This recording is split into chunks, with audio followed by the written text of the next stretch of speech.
Hey, y'all, welcome back to Gadfly, the podcast about third parties, fringe candidates, and just generally weird American electoral history. I'm Dusty Wilson. I'm Una O'Leary. And we are back with what I promised to be our very last chapter on the first woman to ever run for president. Mrs. Victoria Woodhull Blood. Yeah. Actually, let me get her full Vicky name. C. Victoria California Claflin Woodhull Blood. Hell yeah. It's a great name. You just keep collecting them. It's like Pokemon. Anytime you can end with the word blood and it's still your name. Yeah, it's great. It makes like you're a road warrior. That's what you were meant to be. It's in your, it's what Buck raised you to do. You injure people and then you quote unquote cure them. And you're going to be fine.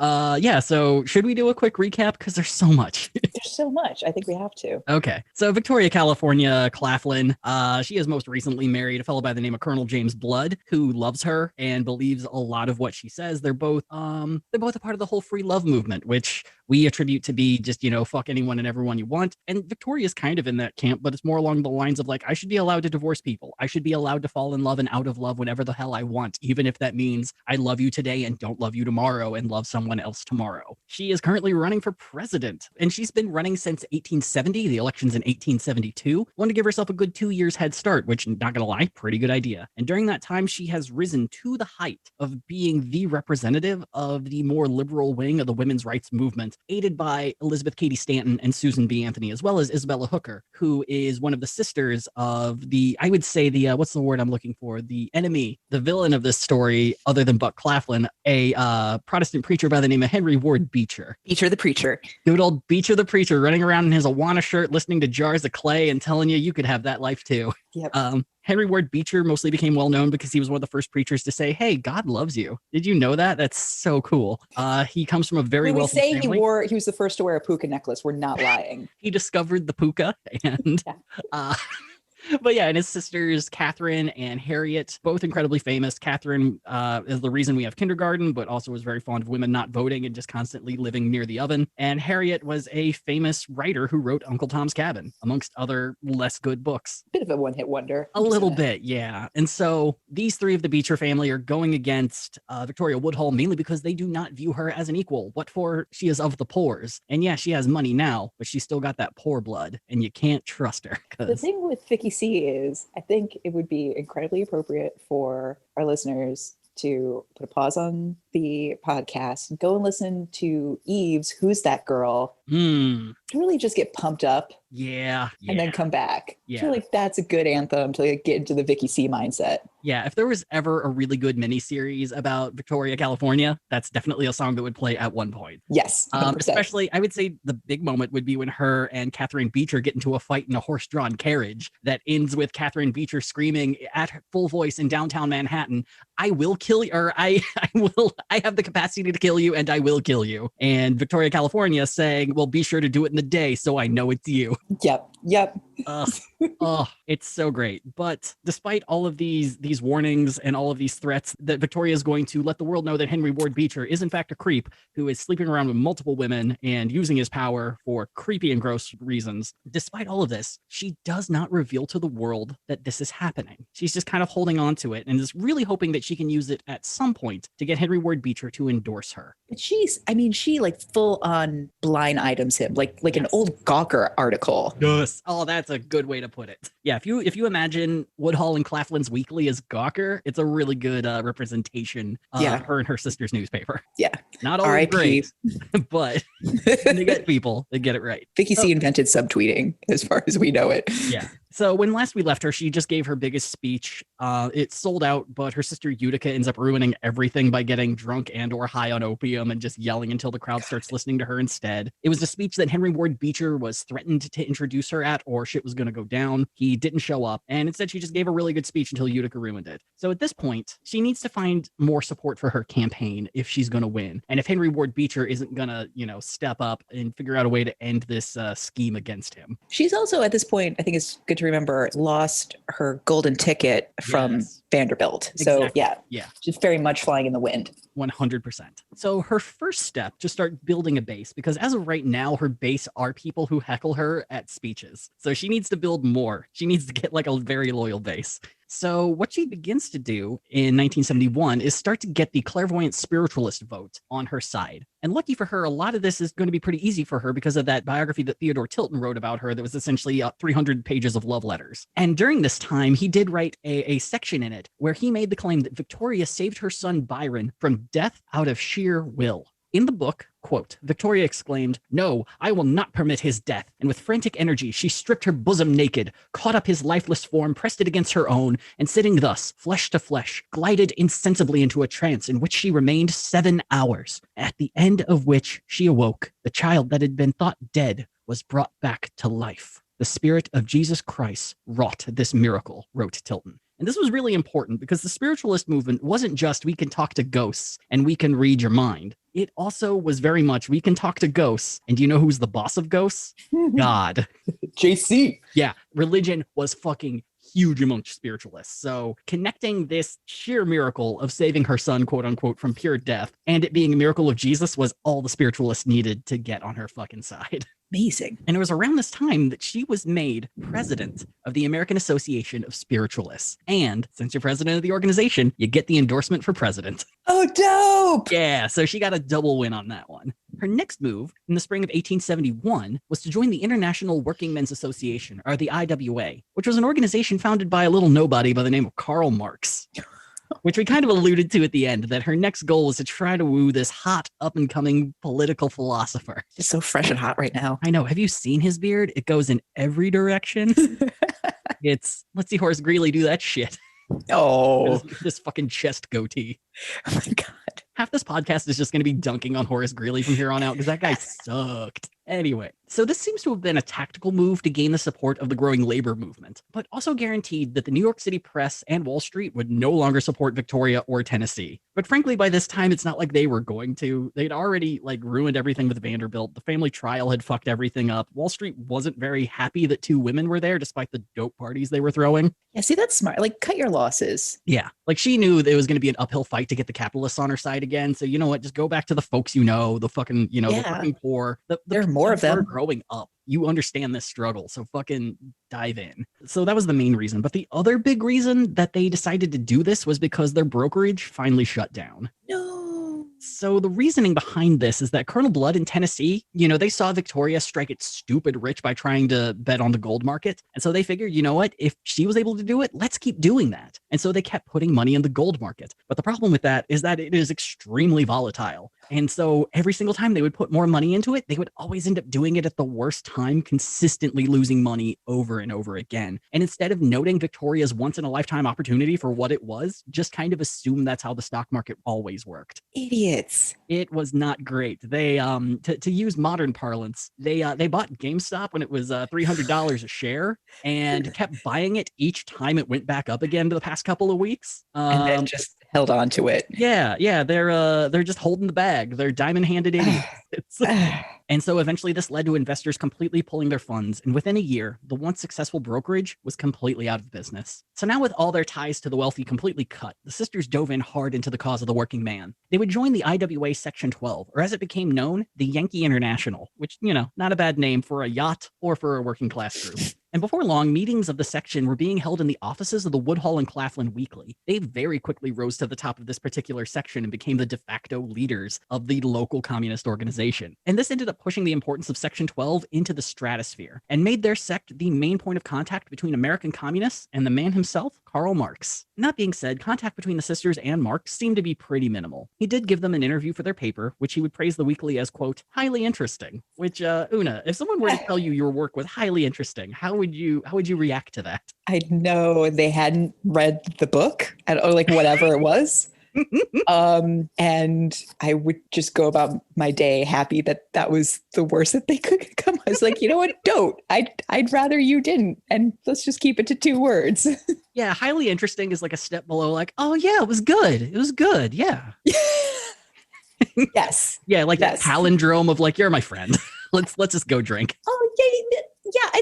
No, I saw it in my inbox. Yeah, 100%. So yeah, and in turn for that interview, the Weekly became one of the loudest supporters of socialism in the nation. And the thing though is behind their backs, the more old school labor leaders, i.e. white men, were less than pleased with the sisters. While they were actively fighting for equal rights for all people, Marx's personally hired overseers of the American movement were solely interested in keeping the entire movement of the working poor, both male and white. So IWA Section 12 was not just a home for the most progressive and misfit internationals, but it was also in complete opposition to literally every other international section in America. So once again, Victoria made a calculated choice and ended up walking into a brand new war. Amazing. But I do love that she's like any major economic system. It's like she is going to be there and then she's going to be running it in under a year. Yes. And she's going to have haters. Yeah. In like a month, she's like, okay, I'm joining. I'm now in charge. Women can come in. Dudes of color, women of color, join the fucking party. We're the working poor and we're going to fucking do this. And Karl Marx is like, no. We still have class struggles here, just, racial ones and sexist ones. Yeah, I mean, I do. I think it's important to note the history that it's like the basic meme of like, yeah, all workers across the world unite. Wait, no. Don't do that. No, not that way. Oh, wait, no, I didn't mean, I said everybody. I thought you were busy cooking. I didn't know you heard that. But despite this impending war, Woodhull and Claflin's Weekly would have a really amazing distinction that I did not see coming. They were the very first American publication to print the Communist Manifesto in English. Oh, damn. Yeah. And so it's not like Marx could come down on them and just be like, stop doing this, because they're doing more to push communism in America than even he is. So that being said, by January of 1872, Susan B. Anthony's yearly convention of the NWSA was just about to start. But they were having some real financial troubles, and the only reason the convention even got to be held was because Victoria offered a very large financial donation for it to even happen. And the thing is, if you give the money, you get to be the keynote speaker, whether people want it or not. But the thing is, while this would seem like a natural sort of thing, the relationship between her and Susan B. Anthony was starting to fall apart. Oh. So it turns out Susan was growing really sick of Victoria's presidential ambitions, mainly in that she felt that the run was too much of a distraction from the movement, and frankly, it was doomed to fail. And if it was going to be doomed to fail to begin with, why aren't they just putting all of their energy on the suffrage movement? And she was so mad that at the convention, that even with Victoria as the keynote speaker, Anthony made a point that the organization would only back a Democrat or Republican nominee, based on whichever one would promise the right to vote for women. It also didn't help that Anthony also didn't support, quote, any sect, breed, or political power such as spiritualism and labor reform. Okay, well now you're just calling out our Vicky C at this point. A little bit. But why is she so mad? Because, I mean, Susan would introduce Victoria at the convention, but the whole speech was full of praise one moment and then subtle slams the next. She would praise Victoria's beauty, but completely ignore her intelligence. She lauded her Wall Street success, then attributed her historic speaking to Congress to simply her having the money and not the notoriety for the task. Ladies, we've all been there, right? We've all had that female friend. But coming from Susan fucking Anthony, I mean, she's a fucking badass. She cares so goddamn much. Why? Why is she turning on her? Well, it turns out it's because she found out about the little plot that she had to ruin Henry Ward Beecher. And Susan heard what the plan was and was like, that's blackmail. Why are you blackmailing someone? Just if he did it, just fucking do it. Say something. It's called strategy, Suze. Yeah. Yes, you're not wrong, because that's exactly what Victoria said. She was essentially saying, I'm just retaliating against people who attacked me and you first. So maybe, yeah, I am using this to our advantage. And if we're going to use this to our advantage, we need to take down the most powerful voices against us in the most strategic way possible. To which Susan said, yeah, but it's still blackmail. It doesn't change what it is. And Vicky's like, yeah, and we're still second-class citizens. So again, a little strategy is necessary. Also, maybe a thank you would be nice. Yes. Yes. Well, and the thing is, Susan had absolutely no clue that the only reason that Vicky knew about Henry Ward Beecher's affair was because Elizabeth Cady Stanton told her. She had no clue about that going on in the background. You know what this story needs? This story needs like a CW high school reimagining. Suffragette High School.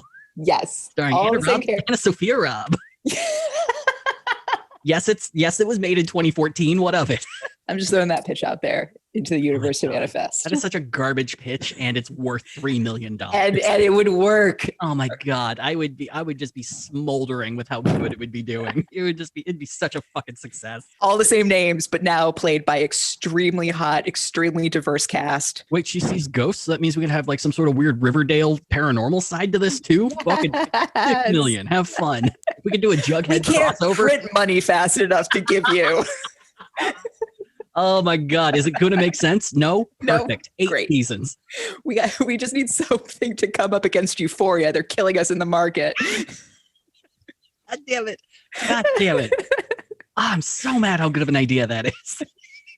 Oh man. Anyway, you were saying, yeah, she heard about Henry Beecher through Annabelle, and anyway. Yeah, she heard about him through Elizabeth. Susan doesn't know, and now Susan's pissed. And the thing though is, no other major women in the New York movement were willing to follow Anthony in disavowing Victoria. Everyone still loves her, and in fact, Elizabeth Cady Stanton doubled down on her support, probably because the idea of Victoria destroying her nemesis and the Beecher family was her goal all along. And Stanton accused Anthony of being too, quote, narrow-minded and bigoted, which is rich coming from the woman who started getting so racist that she pissed off Frederick Douglass in person. But that being said, Stanton also agreed to step down from her presidency of the New York suffragettes, leaving Susan in charge. So by February 1872, Victoria gave her first massive anti-capitalist speech at the Academy of Music, which was a big deal for her because it was her favorite hall. The acoustics there were perfect. She didn't really have to scream or anything. Everyone could hear her. She loved it. So of the 12,000 people who arrived to hear her speak, only 6,000 were able to get a seat. Wow. Which I don't know if you could imagine 6,000 people out of, say, the Chicago Theater just like clamoring to get in to see, I don't know, Imagine Dragons. I don't fucking know what goes on there anymore. Right. Yeah.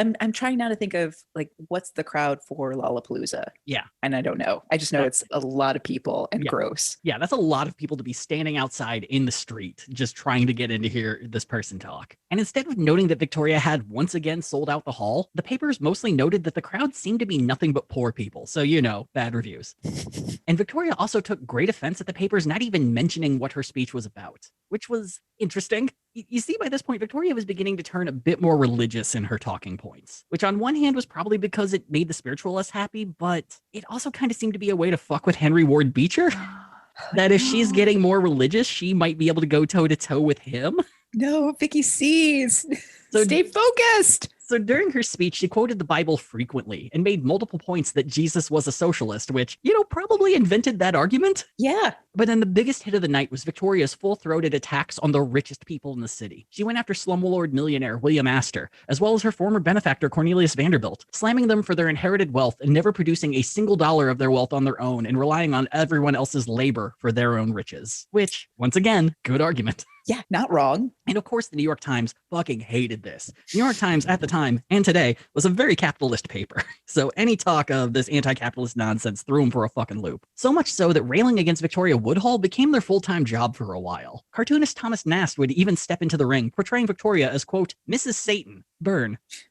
And so in the comic, Victoria is drawn very accurate to herself. There's not a whole lot of like weird shit going on with her face as you would expect in a political cartoon. Mm-hmm. But she did have horns and she did have hooves and she was holding a sign that said free love for everyone. And she's walking ahead of a woman with a drunk husband and a pack of just shitty kids proclaiming that she would rather stay in her own life than walk in Woodhull's footsteps. Oh, come on. Look, Thomas Nast knows what women want. But the thing is, the nickname Mrs. Satan would end up kind of sticking to her for quite some time.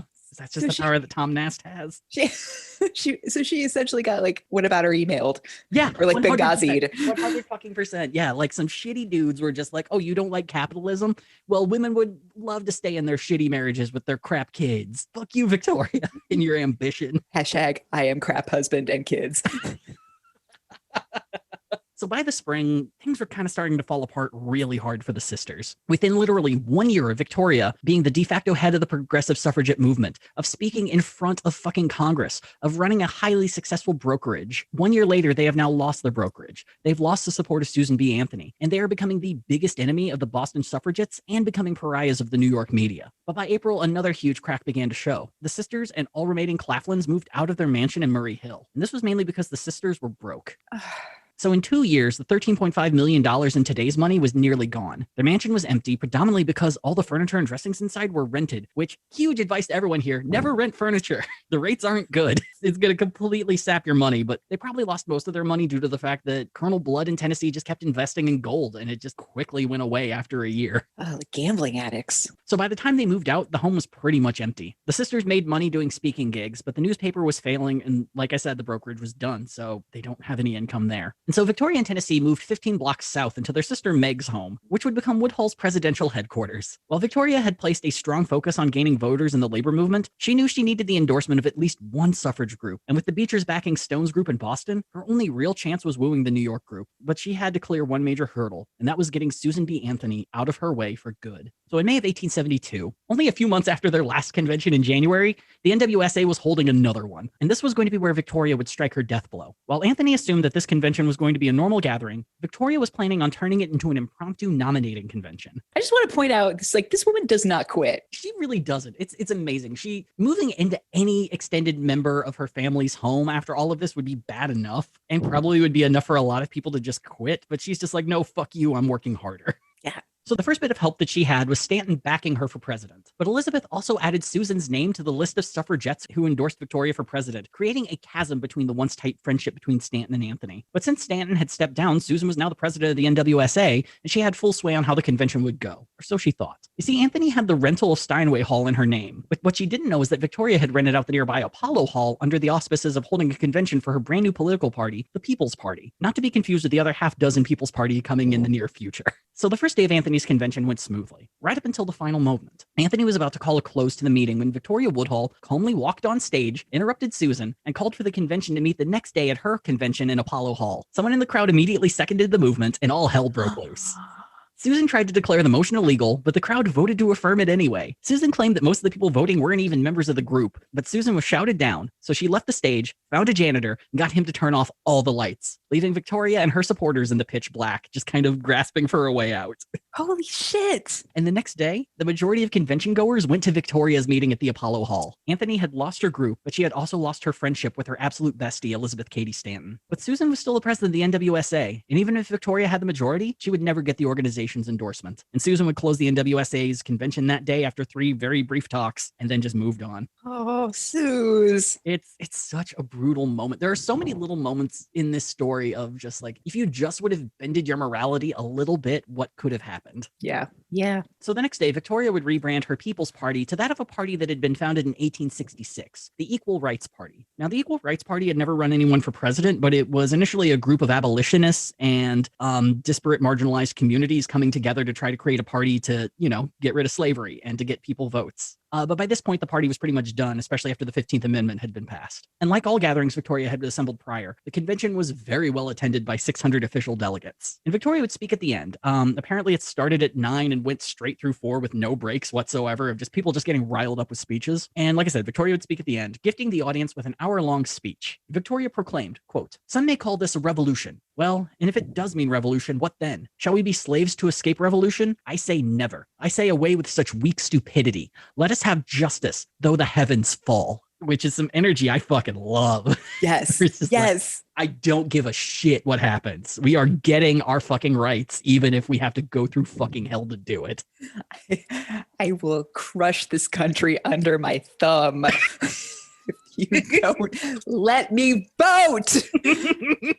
All you had to do was pass one fucking law, but here we are. I will burn down your house in front of you. Let's fucking do this. And you say shit like that, it's gonna cause a bit of a hubbub. But she wasn't done. Because right after that, she called for a whole new constitutional convention, declaring the old constitution a, quote, blood-soaked document. This caused a delegate to immediately nominate her for president, followed by a 5-minute-long standing ovation. The cheers were so loud, people outside the hall who didn't even know what the fuck was happening started clamoring to get in just to see what was happening. Hell yeah. And turns out, all you need in the Equal Rights Party to get the official presidential nomination is a 5-minute-long standing ovation. Speaks for itself. I mean, it really does. I mean, also she paid for the hall and she's the reason everyone's there. So it would have been real embarrassing if she didn't get it. But I am imagining one of those like 1950s Battle of the Bands where it's like that one person whose hand is being used as like an applausometer. Yes, like, well, she kind of broke the meter, y'all. Sorry, man. My hand went to a 91-degree angle. Clearly she's the nominee. Yeah. Also, can someone pop my shoulder back in?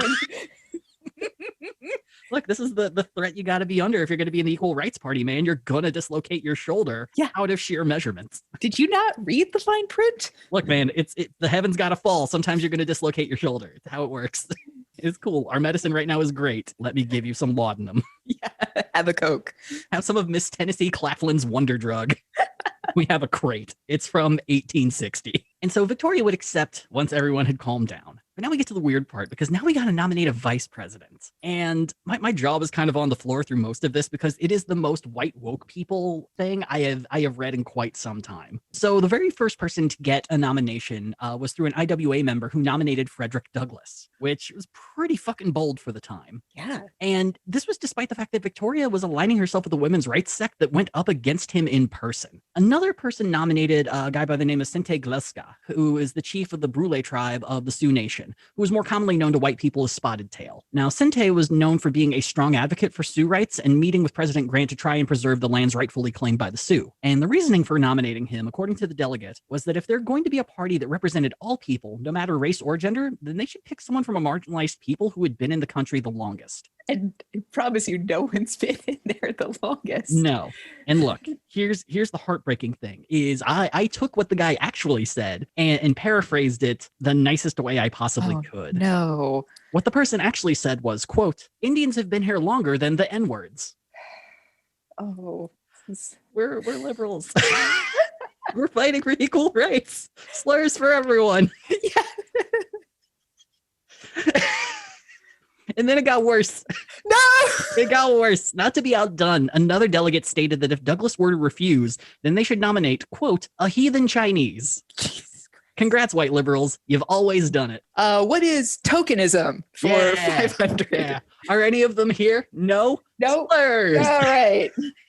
I mean, to be fair, there probably were a number of black communists who were there at the time who were members of the IWA, and I doubt they had a good time during this. Very much not. I mean, and my hope would be for the Sioux chief to get it, just to be that extra voice of pure reason, saying it's like, all of this is illegal if you ask me. So look, Spotted Tail was a fucking badass. Dude was great. He did everything he could to try to find a peaceful solution, and when that didn't work out, he was like, all right, okay, I tried talking to the president, man. But yeah, you woke up and chose violence. Yeah, you picked this, which I believe was also the words spoken directly to General Custer. It was either that or stop hitting yourself. Anyway, great history there. So in the end, the group would end up nominating Frederick Douglass, making him the very first person of color to ever be nominated for a presidential ticket in the worst way possible. The party then began a spiel to request campaign funds, and the second they brought that up, everyone left. Because here's the problem: if the working poor is your main source, don't ask them for money, man. They don't got it, and it's awkward that you're asking, and that's why everyone's leaving. This is an Act Blue email that I get on January 21st. No, I oh man, put your ass in the White House. How about you give me $2,000? Yeah, look, dude, I've already given $20 to Cory Bush. That was all I had to begin with. So the press, looking at this historic ticket, the first woman to run for president, the first person of color on a presidential ticket, reported on it about as shittily as you would expect. The worst, I believe, was the Chicago Tribune or the Chicago Sun. Yeah, that tracks. Once again, I'm going to paraphrase this in the nicest way. Declared in broad letters that the party had nominated a sex worker and a black man. I love how ahead of its time and very much of its time this story is. Yeah, it's very ahead of its time, and everyone's reaction to it is just like if you could bottle January 6th into a feeling. Yes. That's what this is. It would also have laudanum if we bottled it. Oh my gosh, so much opium. Look, anything in a bottle smaller than, a beer at that time had to have opium in it. So meanwhile, what remained of Anthony's group set about trying to endorse a candidate. And much to her chagrin, both Democrat and Republican nominees sucked. For a more detailed episode on this election and why her selection sucked, I would recommend going back and listening to our two-parter on Horace Greeley, a man who sucks. Because the Democrats nominated Horace Greeley, a dude who was no friend at all to the women's movement, let alone Anthony, and even least of all to his wife. Yep. And on the other side was President Grant, a man man who had already proven in his first term that he had no interest in aiding the cause of women's rights to vote. But the Republican platform did give a small mention of the, quote, honest demands for equal rights, making the GOP the first major party to even recognize women's rights. And Stanton referred to this plank of the GOP platform as the Philadelphia splinter. In that it gets under your skin and it's just a pain in the ass. Yep. It's another one of those frustrating things where it's just like, I'm sure the GOP, if they ever knew about this, would bring this up every single goddamn day. Yeah, we need to not advertise this episode. So next thing you know, Political Playbook's going to be talking about how Matt Gaetz was all, hey, our party loves women. I am only following in the footsteps of our party. Look, some say we love women too much, and that makes you... Can you fault us for that? Yes. yes, we can, and we do. Oh, man. If I was ever going to do an episode on Matt Gaetz, I think I have to wait another 3 years now until, all of the dust settles and we find everything he's done. Ugh, it's going to be a gross one. Anyway. So Victoria's convention would end up being the last high point of her year. The Sisters newspaper was forced to move to cheaper offices, and her presidential campaign was lacking any cash flow. But also, Frederick Douglass had yet to accept the nomination. Firstly, this would be because he was already campaigning for President Grant at the time. But it was also more likely that he was kind of just really busy at the time. A couple weeks before the convention, his home had been burned to the ground in a case of racist arson. He and his family were safe, but about 12 years of his writings were burned with the home. He never officially declined the nomination, but he clearly had too much going on to even take the time to acknowledge it. He and Victoria actually wouldn't even meet for the first time until 1887 when they just happened to be in the same place in Rome. And the conversation was literally a quick meeting. And in Frederick Douglass's journal, he was like, oh, I met Victoria Woodhull today. She seems a little weird, a little overeager. But yeah, it's like, she seems nice, but all right, let's go to the next place. I'm busy. I'm Frederick Douglass. I'm very busy. So busy. So to make matters worse, the Equal Rights Party had rented the Grand Opera House for their official ratification meeting. But after seeing who the rental was for, the Opera House refused entry to Woodhull and her party, stating her people were bound to, quote, damage the house irreparably, which I think could either mean your poor people are going to come in here and fuck up the rugs and steal all the gold plating, but also it seems to be implying that if you show up here, you're going to damage our reputation. Oh yeah, definitely a second one. Which is really funny because the Opera House was owned by Jim Fisk, one of the two guys who tried to corner the gold market and led to the first terrible depression the nation had ever faced. Amazing. But no, don't come in here, woman. You're gonna ruin our kitty. No. Look, Jim Fisk is busy ruining the country in here. So when he does it, he's a businessman. He owns an railroad. When you do it, you're a whore. Wow. That's a really good summary of men's feeling towards the women's rights for quite some time. Thank you for coming to my TED Talk. This is really good. Also, Theodore Tilton, the man who wrote Victoria's embarrassingly bad biography, completely left the sisters and endorsed Horace Greeley, equally abandoning the women's movement altogether. He cashed that check and moved on. Mm-hmm. Wow. I think it was also because he recognized that by stumping for Horace Greeley, he could gain his reputation back, which he fucking did. He actually started making more money on the lecturing circuit and became well respected once again. Ew, boo. Well, and probably it's like, well, I already wrote your biography. What, I'm going to write another biography? I got to move on. Yeah. Look, I got things to do. I'm going to tell everyone that I was just spying on you. I got hagiographies to make up. But also, they lost the support of Karl Marx, and in turn, the entire communist movement. So, like I said, it turns out Marx was not a huge fan at all of women and people of color entering into his revolution as equals. At a meeting in the Netherlands, Karl would officially declare that Section 12 of the IWA was no longer a part of the movement and expelled all members from the communist movement. So Victoria now had no support from the capitalists and no support from the communists. It's not like he could have voted anyway. That's true. That is true. And it's like, this probably fucked up the communist movement in America irreparably for at least a decade or two. Yeah, no shit. Where is it now? Yeah, it's doing fine. There's 15 communist parties and they all hate each other. It's great. It's all just white men in their 30s and black turtlenecks. That's all it is. Because they wouldn't let in people of color or women. Yeah, it did great. So running for president is hard enough, but we also have to remember that Victoria and Tennessee are still trying to find a place of their own to live. Because while they're crashing with their sister Meg, the home isn't even close to being big enough to accommodate their family of 3 adults and 2 children. But they couldn't find anywhere willing to allow them to rent. They did find a place for a couple of weeks after giving false names to the boarding house, but were kicked out after their real identities were discovered. Oh, girls. So they were so desperate to find a place to stay that they would end up breaking into the office of their old brokerage and stay there for as long as possible, sleeping on the floors of the empty room. What they had done is, you know that weird window that used to be above doors in the olden times? Yeah. They boosted Zula Lamaude up there, which was Victoria's daughter, had her undo the lock and like crawl in and then open the door for them. Amazing. Yeah. So I don't know how long they stayed in the abandoned office, but I imagine long enough for them to get caught.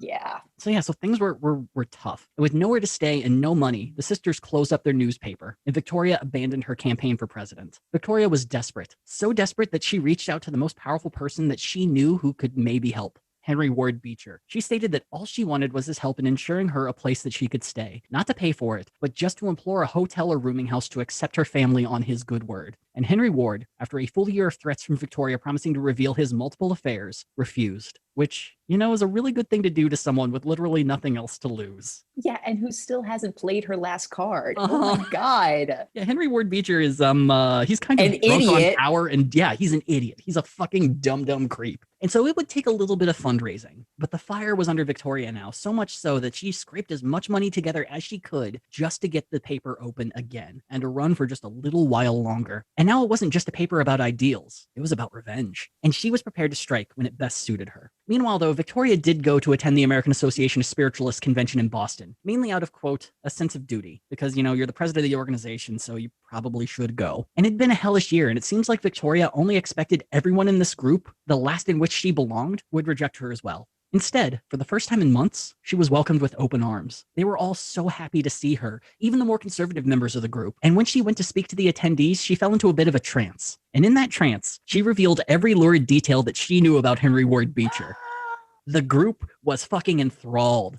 Dead silence as she spilled every secret she knew about the fucker. And the weekend ended with them re-electing Victoria as president. And the Boston press flat out refused to even mention what she had talked about, declaring it too obscene to print, which only meant that Victoria and Tennessee would have to be the women to print it. And so on page 9 of the weekly, Victoria detailed everything that she had heard. Now, the thing is, it was on page 9 because the entire article opened up with a treatise written by Stephen Andrew Pearl about free love and everything like that. It was just a huge fucking sexual treatise before it got to the real meat and potatoes of everything. On page 9, Victoria detailed everything she'd heard, the affair, the fight with the Tiltons, and she did it all under an essay about how free love is sensible, how marriage is outdated, and how the only crime Beecher had committed was hypocrisy, not adultery. Boom. The papers were dated for November 2nd, 3 days before the 1872 election, and began sale on October 28th. Initially, the sisters printed 31,000 copies. And by November 2nd, they'd sold 100,000, with the high point of a copy selling for $40. And then they were arrested for obscenity and libel.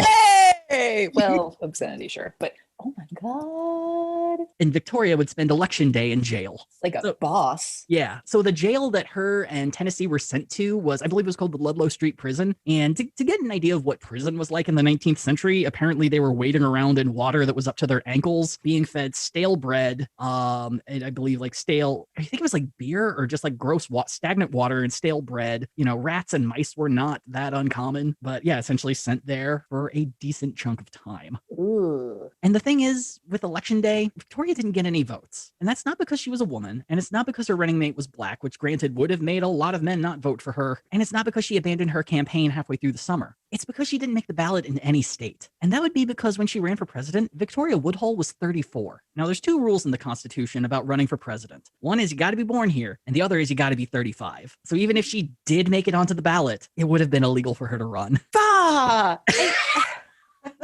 What the hell?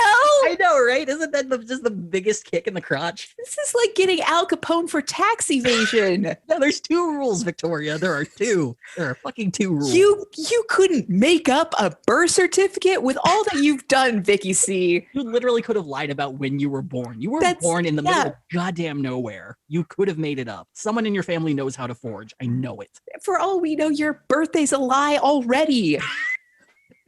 Look, Victoria Woodhull is clearly a paranormal entity. You can watch her on the CW. Yeah, she's absolutely up there with the aliens who created the pyramids. Oh my God, Victoria Woodhull in Tennessee made the pyramids. So as with all things that had befallen the sisters in the past year, their trial would be devastating. Colonel Blood had also been arrested as an accessory, but they hoped to keep him free of charges so at least he could keep running the paper. But who better to ruin a good plan than Buck Claflin? As a witness, Yep, Buck ain't gone. As a witness, Buck claimed to overhear Colonel Blood taking part in the plan, completely fucking over his daughters, just as he had done since their birth. Colonel Blood would be charged, but released on bail, which is something that Victoria and Tennessee really didn't get the privilege of, because they ended up staying in jail for a month until they paid their bail of $16,000. Holy shit. So I think we need to talk a little bit about the guy who got them in trouble to begin with. I forget his name. It's not important. Oh, Comstock. Comstock was his last name. He was this 28-year-old fucking boner of a human who was just the biggest prude to ever goddamn exist. He was very big in the YMCA at the time, which was devastating to read, but also the Y has a shit history. But his whole goal was to become the most powerful member of the Vice Squad in the New York Police Department, so much to the point that he did a lot of his work for free. During the time that he would eventually fall out of favor for being such a complete fuck, a political cartoon was drawn of him yelling at a woman in a witness box saying, "Your Honor, this woman gave birth to a naked baby."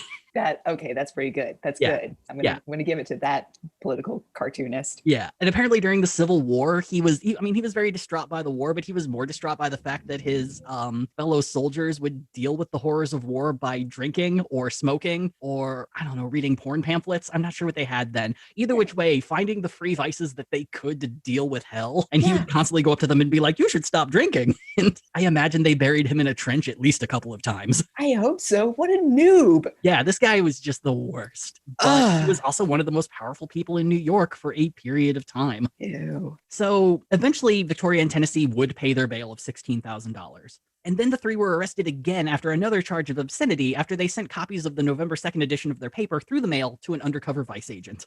God damn it. Because in America, that's like the big way you get people for obscenity is you have them send it through the mail. Mm-hmm. And then it's a postal or federal crime. Exactly, yeah. And obscenity law in America is fucking weird. We don't have time to go over it, but if you ever get the chance, look at the three prongs to prove something is obscene, and it is impossible nonsense. The three of them would spend the night in jail, and then 2 weeks later, they were all arrested again under a new charge of libel, stemming from their refusal to end the sending of their damning newspaper edition to whoever wanted it. And this time it seems like they were arrested late in the day to ensure that no one would remain at the station to accept their bail, forcing them to stay in a desolate prison overnight, even worse than the Ludlow Street prison. I believe the prison was called the Tombs, to give you an idea of how bad it was. Oh, great. Yeah.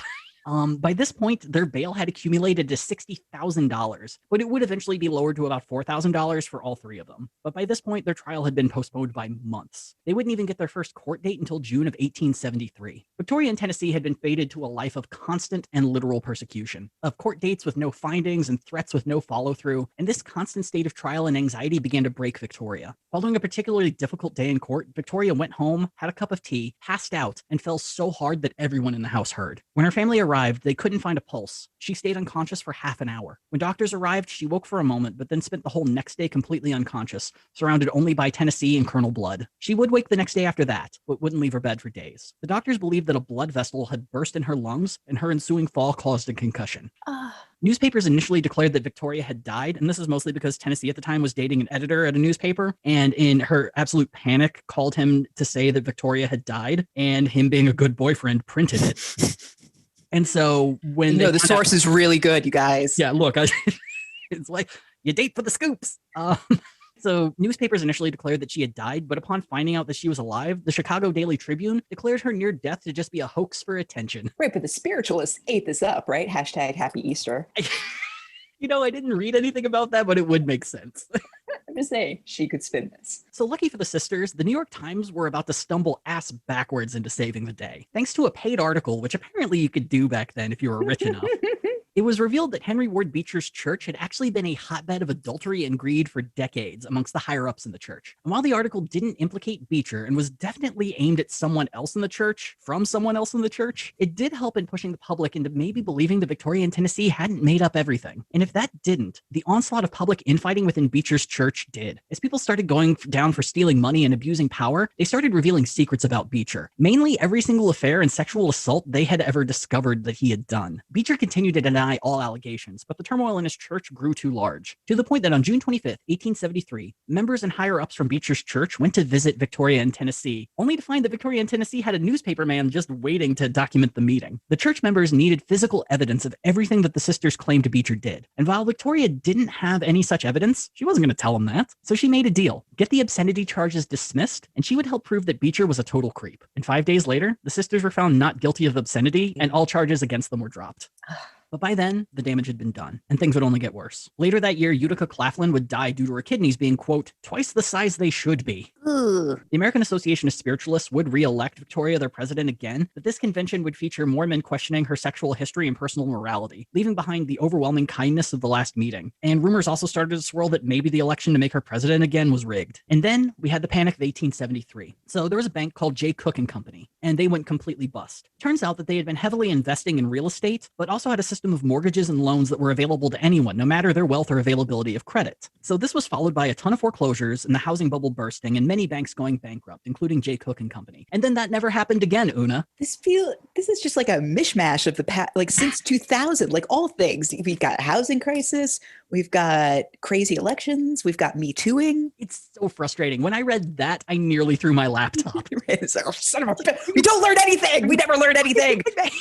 It's like we could have stopped this in 1873 of all goddamn times. But either which way, this would be a time where Victoria would try to rebrand herself once again, more so as a fighter for everyone who had lost everything and went on a national speaking tour. But by the end of the Panic, the sisters were once again left alone and friendless. They would find a home that allowed the family to rent and publish their paper solely through donations. But as Henry Ward Beecher was brought to trial and later found not guilty, the press continually hounded Victoria to the point that she just stopped trying to fight back. She stopped public speaking. She stopped espousing free love. She left the American Association of Spiritualists, and she got really, really, really into the Bible. She began touring with her sister, mother, and daughter, but now that she was more sedate and more religious, it brought in a lot less money than her wild and boisterous speeches of the previous years had. In June of 1876, the weekly officially folded for good. This was followed by Victoria's second divorce, and Colonel Blood split from the family. She would claim that it was due to adultery, but that's also kind of because that was the only reason a woman could give to divorce her husband in New York at the time, and Colonel Blood wasn't going to fight it. The colonel would remarry and eventually go into a venture to find gold in modern-day Ghana. He would disappear and be pronounced dead in 1885. By August of 1877, Victoria and Tennessee would end up moving to London with Roxy, Zula, and Byron. Now, it's not proven, but it's claimed that Cornelius Vanderbilt's son, William, paid them $100,000 to leave the country. You see, Cornelius had just recently died, and there were a lot of people jockeying for that rich money will.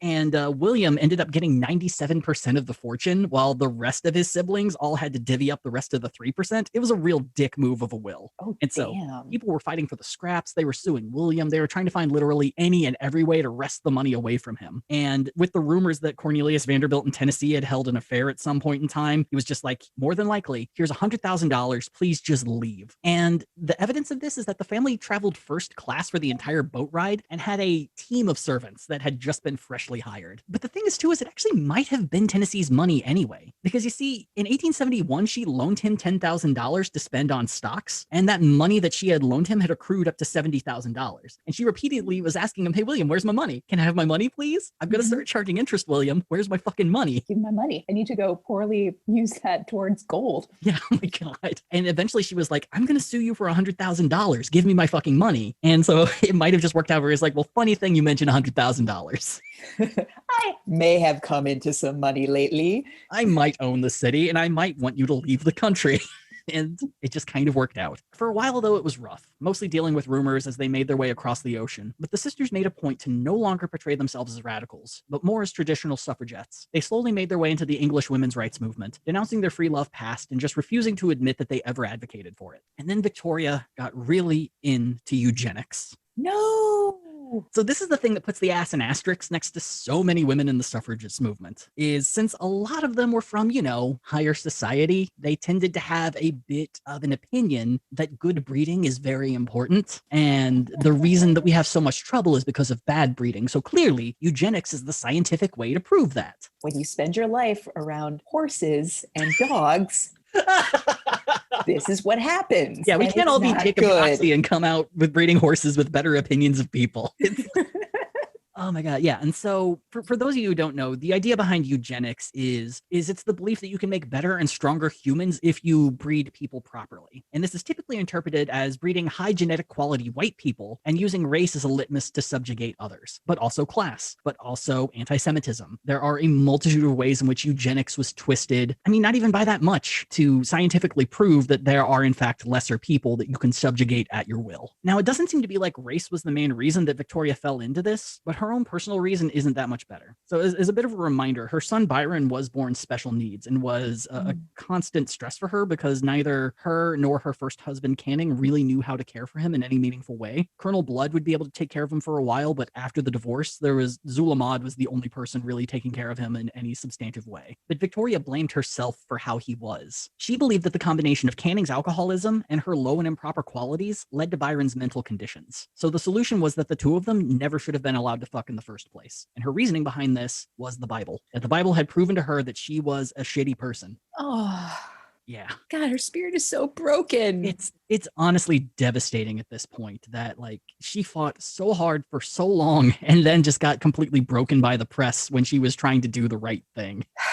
So Victoria would remarry in 1883, this time to statistician John Biddulph Martin, and the two would meet after Victoria's first public speech in London. So John Martin was extremely wealthy, a little bit needy. His family ran a bank that was one of the most profitable in London, and his wife had previously died the year before that he had met Victoria, and his wife was huge into the suffragist movement. And so he felt that if he were to continue her spirit, he had to fight for women's rights. And so at this speech that Victoria was giving, he just fell immediately in love. And the two began talking, began dating, and before long they were married. And as a husband, he was a very devoted husband, even shunning his disapproving family at times just to be with her. And Victoria, in her new marriage, backed out of the public view, focusing entirely on her marriage and family for at least 5 years. By 1888, she started to kind of creep back in. And this was through a published work that she entitled Stirpiculture, which was one of the first words for eugenics, in which she stated supporting the imprisoning of the, quote, insane, the idiots, the epileptics, the drunkards, and the criminals. And she also stated that if we use selective breeding, humanity could easily create, quote, a race of gods. No.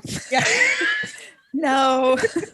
Look, I think, oh man, yeah, I think the Habsburgs proved that if you do it right, you're a race of gods. By 1890, Victoria would publish a 70-page book declaring that marriages should be denied to the unfit, that there should be a birth registry to track child development, and that everyone needs to have a physician's note to approve any marriage. By 1892, Victoria began publishing her latest magazine, The Humanitarian, a women's rights magazine that also focused on politics, that also happened to be a screed of eugenicist bullshit on a very regular basis. Amongst other things, the magazine would claim that women unfit to give birth should be sterilized against their will. Wow. So similar to going from the right hand of Vanderbilt to the right hand of Karl Marx. Yeah. She went from free love to absolutely no fucking without a permit. Yeah, exactly. Like, you are poor, we are taking your ovaries. Congratulations. Oy, Vicky C. It gets dark. And 1892 would also be the year that Victoria would decide that now that she was no longer living in America, she should probably run for president again. She called up her few remaining supporters in America and got the remnants of the Equal Rights Party to nominate her in Chicago. And it seemed as though Tennessee would end up being her running mate, as the two met the press, passing along pamphlets of praise from legendary suffragettes, despite the fact that many of them no longer supported Victoria and that a lot of the quotes came from 1872. But hey, at least this time Victoria is old enough to run, so that's a win. God, I mean, this is peak third-party thinking. This is what people come to Gadfly for. Oh, 100%. But also at this time, the press had kind of got wise and started asking suffragettes if they still supported Victoria, and a lot of them were like, I said that 20 years ago, man. No, I don't. Vicky who? Nope. We have moved on. Don't know her. And yeah, the real bummer of it all is no one seemed to have much interest in her running at all. The press didn't care and really noted it as more of just a footnote. She began publishing The Humanitarian in the States to try to increase her name recognition, but after her cruel reception by the press in Chicago and the active denunciation by nearly all suffragettes in America, the campaign ended shortly thereafter the announcement. By 1897, both tragedy and fortune would strike Victoria. For her fortune, her father-in-law, who despised her quite a bit, died suddenly while her husband was adventuring in the Canary Islands. As for the tragedy, John Martin would die 3 days after that due to an ailment of his lungs. And for the fortune, John died 3 days after his father, which meant Victoria became the primary inheritor of the Martin fortune. She got the family home. She got the family's other home in Hyde Park Gate. She became the largest shareholder of Martin's bank. Due to a mere 3 days, Victoria became independent and extraordinarily wealthy. But the death of her husband was not worth the windfall. She fell into months of mourning, leading to her daughter Zula becoming her full-time caregiver. In fact, when Zula Maud was 34, she gave in and decided to only ever support her mother and gave up on a career or family of her own. Victoria actually forced Zula to promise her that she would never marry or leave her. And if she kept her promise, then Zula would be the sole inheritor of the entire fortune. The family moved to the Martin home in Breedon's Norton, and Victoria fell into a near-permanent melancholy. Victoria would use her new funds to continue the humanitarian, but would end its publication in 1901. By this point, she was 63 and growing paranoid, worried that the Martin family was conspiring against her, or that any of her old nemesis would come calling now that she was rich, which kind of makes sense because that's all her family ever did to her. Yeah, like at this point, even at 63, I would still worry that Buck was just going to show up in England. He's just going to swim across the ocean in his coffin and just take everything. Yeah. But she did find some happiness in her new hobby, cars. So Victoria owned a Mercedes, and supposedly her and Zula became the first women to drive round trip and unaccompanied from England to France, and did so by driving well over the speed limit the entire time. Yes, that's my girl. In 1908, Victoria would attempt to create an early version of pre-K in her village, but despite families as far as 3 miles away sending their children to the school would end up losing its accreditation the next year and be forcibly shut down. Now, this doesn't seem to be because of the school's low quality. It seemed to be just because the people in the region didn't want the school. They just didn't like Victoria, and so they got her accreditation taken away. I mean, she's new money. I mean, there is that, but she also was kind of a dick to everyone in town, too, so it was like a bit of a two-way street. Yeah, like, what's all this then? New neighbors? And she's like, don't come near my house. I'm imagining a little bit like Howard Hughes paranoia. Yeah. As for Tennessee, well, it gets buck wild. So she would also remarry, but to Francis Cook. All right, sorry, I fucked that up. Let me get his name right. Sir Francis Cook, Viscount of Montserrat, which suddenly made Tennessee wife of one of the richest men in Britain, because Sir Francis Cook came from a textile family that essentially brought silk to Britain, if I read that right. What? So their family had all the money. It's like they arrive at Manchester. It's like, no, I own it. Yeah, no, this is my house. All of it. All house. So suddenly Tennessee is now the wife to one of the richest men in Britain and is now a literal freaking countess. She lived in a castle in Portugal for much of her time and stated in a letter to Victoria, quote, "I have everything that heart could wish and perfectly happy and contented with my precious husband." And as a countess, she was amazing. She invited the local villagers to her parties. She fed and clothed starving children. She opened schools for the villagers and formed a close friendship with Queen Amalie of Orleans, the last ruling queen of Portugal. She would be faced with scandal as evidence of Sir Francis's philandering ways became public, but she seems to have remained beloved by the locals of central Portugal during the entire time. I'm not gonna lie, the castle was fucking beautiful. It still stands today. It's called Montserrat Palace. It's absolutely gorgeous. But during her time there, she also suffered from an undisclosed illness. I'm trying to remember what it was called, but it's essentially when like part of your inner organs kind of fuse together a little bit. Ooh, that sounds terrible. It's not going to immediately kill you, but it's going to cause you unreasonable pain for the rest of your life. She would often write to her sister to come and visit, which it seems like Victoria never did. I can't really tell what happened, but sometime during this marriage, their close relationship pretty much fizzled out. Now, part of it seems to be that Victoria just did not like Sir Francis at all, but she would also blame her husband's family for not allowing Tennessee to come visit. It seems to just be a lot of reasons, and despite Tennessee often writing to her saying, "Please, I'm sick, I need to see you, please come visit, it is gorgeous down here, you're gonna love it," Victoria never visited.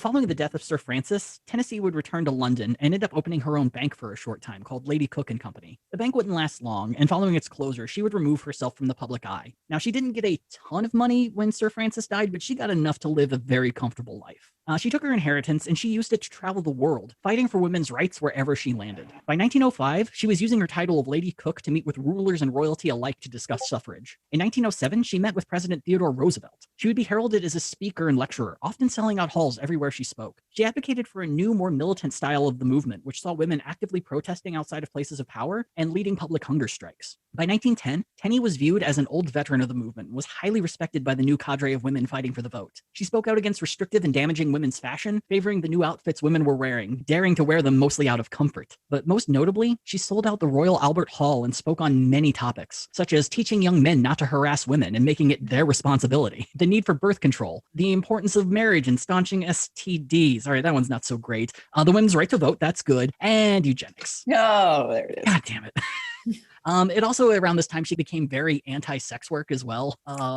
Teddy. Yeah, I mean, neither of them came out clean on the end on this, but it sucks. But probably one of the more daring things that Tenney got involved in was during the onset of World War I, she made the plea for women to be trained in combat to protect Britain, which did end up happening with the creation of the Women's Defense Relief Corps. But the reaction of the crowds and supporters made it clear. Lady Tennessee Celeste Claflin, Viscountess of Montserrat, had become the world-beloved suffragette that her sister Victoria had fought so hard to be herself. However, Tenny's health would fade. By 1920, she was gone from the public eye, writing to Victoria, imploring her to visit, which once again, it seems like Victoria never did. And Tennessee would die in 1923 at the age of 77. Oh. Alone in the world, with the exception of her daughter Zula, Victoria continued to live locked away from the world. She would entertain dignitaries that came to visit, but shied away from intermixing with the locals of her village. She refused to shake hands out of fear of disease and would only ever sleep upright in a chair at night. Her opinion of the average human was, well, not great. Quote, many people are not human beings. They are conditions. If they were my books, I would discard them. Okay. It's real healthy.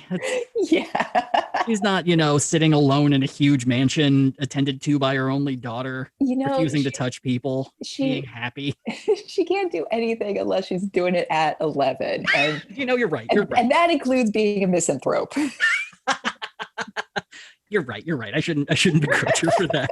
And, weirdly, one of the big final moves that Victoria made was establishing a $5,000 prize for the first person to fly across the Atlantic, which prompted Charles Lindbergh to begin his plans to do just that. Man, she is like Forrest Gump across history. It is goddamn ludicrous. So Victoria would pass in 1927, just a few weeks after Charles Lindbergh actually made his flight across, and she ended up dying before he could collect her reward. Suck it, Lindbergh. I mean, yeah, fuck you Nazi.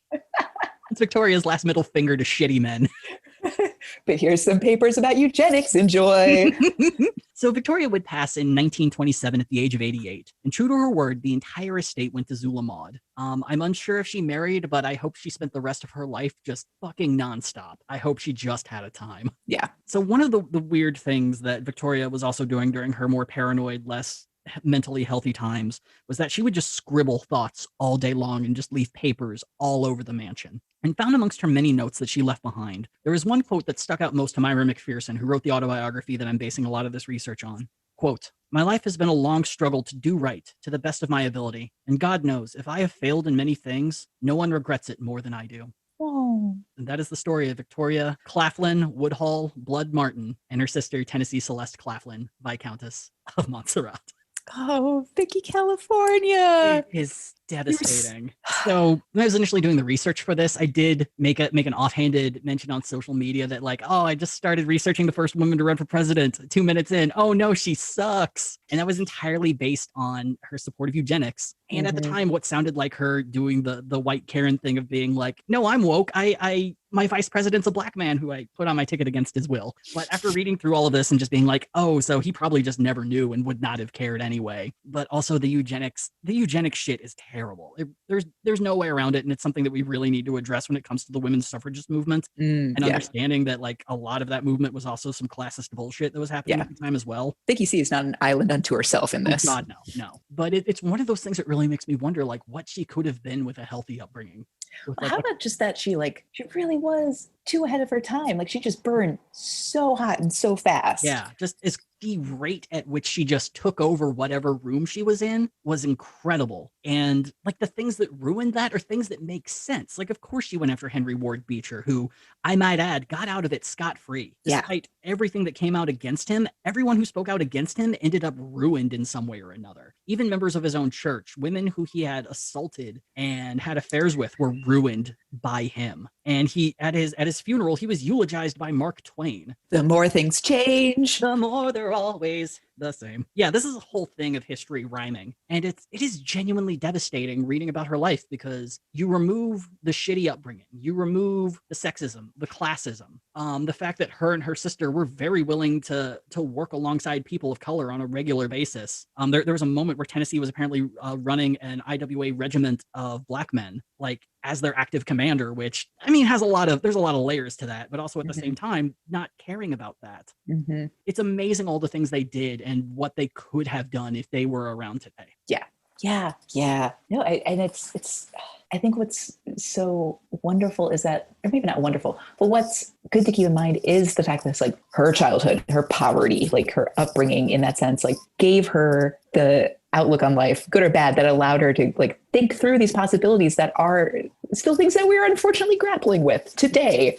That really broke the mold of that Boston and New York society thought process that was just unfortunately an echo chamber unto itself many times. Yeah. Well, and the thing too, of just like the thing that officially broke her wasn't, you know, her shitty father or her alcoholic husband or the philandering men trying to destroy her. It was the fact that she got destroyed by doing the right thing. That throughout so much of her life, she was a huckster and a con artist out of survival, out of the fact that it was what was forced upon her. And now that she's leading this life that she has made on her own, it is being taken away because of a powerful man's hypocrisy. Yeah. Yeah. So, you know, here's to you, Victoria Claflin. If only a few things could have been different. Right. We tip our hat to your pre-eugenics years. Yeah, we do. So, you know, I hope you had a good Women's History Month, Una. Yay! I'm sure it's something. Poetry Month? Sure, we'll find a poet who ran for president. I'm sure there's too many. Environmentalism? Oh, man. I mean, if this is the episode, we're going to talk about sexyvegan.com running for president. Oh. Yeah, either which way, we'll be back next week with a brand new Gadfly talking about a brand new person. And thank you for this month-long adventure. And we'll see you next time on Gadfly. Don't ever do a eugenics. It's a bad idea.